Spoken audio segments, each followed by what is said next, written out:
BJP की list की जो 27 के योद्धा हैं। यूपी बीजेपी की नई टीम का ऐलान तो हो गया है, लेकिन इस लिस्ट ने सियासी गलियारों में एक नई बहस छेड़ दी है, क्योंकि इस बार बीजेपी की टीम में ओबीसी चेहरों की संख्या बढ़ी है, जबकि ब्राह्मण और ठाकुर नेताओं का प्रतिनिधित्व घटा है।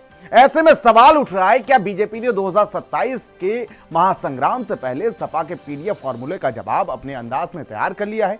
क्या यह सिर्फ संगठन विस्तार है या फिर जातीय समीकरणों की नई चुनावी विसात? रिपोर्ट के साथ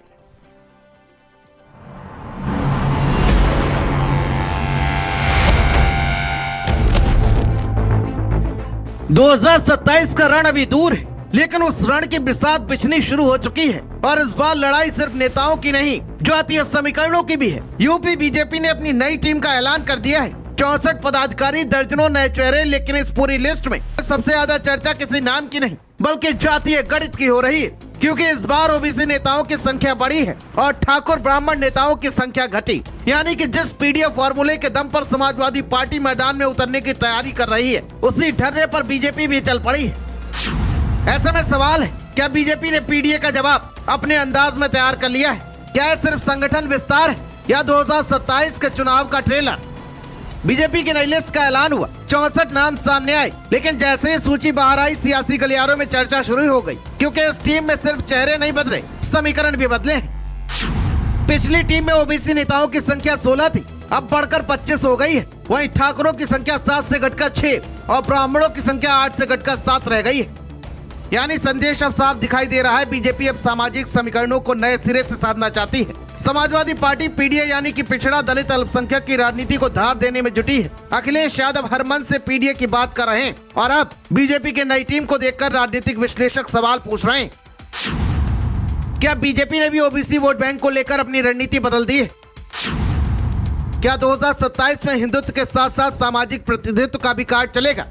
बीजेपी के प्रदेश अध्यक्ष पंकज चौधरी की नई टीम में अखिलेश यादव के पीडीए की छाप दिखाई दे रही है, क्योंकि इस नई टीम में एससी ओबीसी वर्ग के लोगों को ज्यादा जिम्मेदारी दी गई है, जबकि सवर्ण समाज के लोगों को कम। ऐसा इसलिए माना जा रहा है कि 2027 के विधानसभा चुनाव को देखते हुए ये किया गया है। लेकिन भारतीय जनता पार्टी के तमाम नेता कह रहे हैं कि सभी वर्गों का इसमें सम्मान और उनको स्थान दिया गया है। इस लिस्ट का सबसे चर्चित नाम पूजा पाल है। कभी समाजवादी पार्टी का चेहरा, अब बीजेपी संगठन में बड़ा पद, उन्हें प्रदेश उपाध्यक्ष बनाया गया है और राजनीति में संदेश सिर्फ शब्दों से नहीं, नियुक्तियों से भी दिया जाता है। पूजा पाल की एंट्री सिर्फ एक नेता की एंट्री नहीं मानी जा रही, बल्कि एक खास वोट बैंक को संदेश देने के तौर पर देखी जा रही है। नई टीम में एक और नाम चर्चा में, रक्षा मंत्री राजनाथ सिंह के छोटे बेटे नीरज सिंह, उन्हें भी प्रदेश उपाध्यक्ष बनाया गया है। राजनाथ सिंह का राजनीतिक कद यूपी बीजेपी में हमेशा बड़ा रहा है और ऐसे में नीरज सिंह की एंट्री को भी भविष्य की राजनीति के संकेत के तौर पर देखा जा रहा है। नई टीम में सिर्फ नए चेहरों की एंट्री नहीं हुई, कई पुराने चेहरे भी बाहर हुए हैं। 52 सदस्य प्रदेश कार्य समिति में सिर्फ 7 चेहरे रिपीट किए गए, बाकी लगभग पूरा संगठन बदल दिया गया। यानी बीजेपी ने साफ कर दिया, 2027 की लड़ाई पुराने फॉर्मूले से नहीं, नई टीम के साथ लड़ी जाएगी। ऐसे में बीजेपी के सामने चुनौती है, क्या सवर्णों की घटती संख्या को लेकर सवर्ण नाराज होंगे? नई टीम के बाद एक बड़ा सवाल भी उठ रहा है, क्या सवर्ण वोटर खासतौर पर ब्राह्मण और ठाकुर नाराज होंगे? और बीजेपी इस संदेश को कैसे लेगी, क्योंकि बीजेपी की राजनीति में दोनों वर्ग लंबे समय से मजबूत आधार रहे और अब जब संख्या कम हुई है तो विपक्ष इसे मुद्दा बनाने की कोशिश कर सकता है। हालांकि बीजेपी का दावा है कि सामाजिक संतुलन की टीम, हर वर्ग को प्रतिनिधित्व मिला है, लेकिन इस लिस्ट को देखकर एक बात तो साफ है, इस लिस्ट में लखनऊ से ज्यादा दिल्ली की दखल साफ तौर पर झलक रही है। सूत्र बताते हैं, बीजेपी के प्रदेश अध्यक्ष पंकज चौधरी से ज्यादा संगठन मंत्री धर्मपाल सिंह के इस लिस्ट में चली है। लिस्ट जरूर लखनऊ से रिलीज की गई, लेकिन गोटियां फिट दिल्ली से की गई। यहाँ तक कि सूत्र बताते हैं कि पंकज चौधरी अपने गोरखपुर के लोगों को भी इस लिस्ट में खासा जगह नहीं दिला पाए। नई टीम बन गई, लेकिन अब असली परीक्षा शुरू होगी प्रदेश अध्यक्ष पंकज चौधरी और संगठन मंत्री धर्मपाल सिंह की, जिनके ऊपर बड़ी जिम्मेदारी है, क्योंकि 2027 विधानसभा चुनाव इसी टीम की अगुवाई में लड़ा जाएगा। रैलियां, बूथ मैनेजमेंट, सदस्यता अभियान, सोशल मीडिया, जातीय समीकरण, सब कुछ इसी टीम के भरोसे होगा।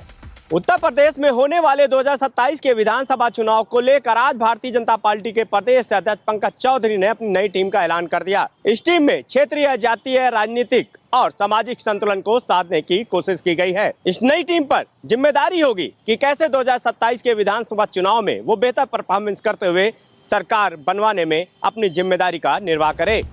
फिलहाल बीजेपी ने अपने पत्ते खोल दिए, संगठन की नई फौज मैदान में उतार दी है, मोर्चे तय कर दिए गए, कमांडर चुन लिए गए और संदेश भी साफ है। 2027 की लड़ाई सिर्फ सरकार बचाने की नहीं बल्कि सामाजिक समीकरणों की सबसे बड़ी परीक्षा होगी, क्योंकि यूपी जीतना है तो हर जाति, हर वर्ग, हर वोट तक पहुंचना होगा। और शायद इसीलिए बीजेपी की नई टीम सिर्फ टीम नहीं, 2027 की चुनावी बिसात। स्पेशल डेस्क, भारत समाचार।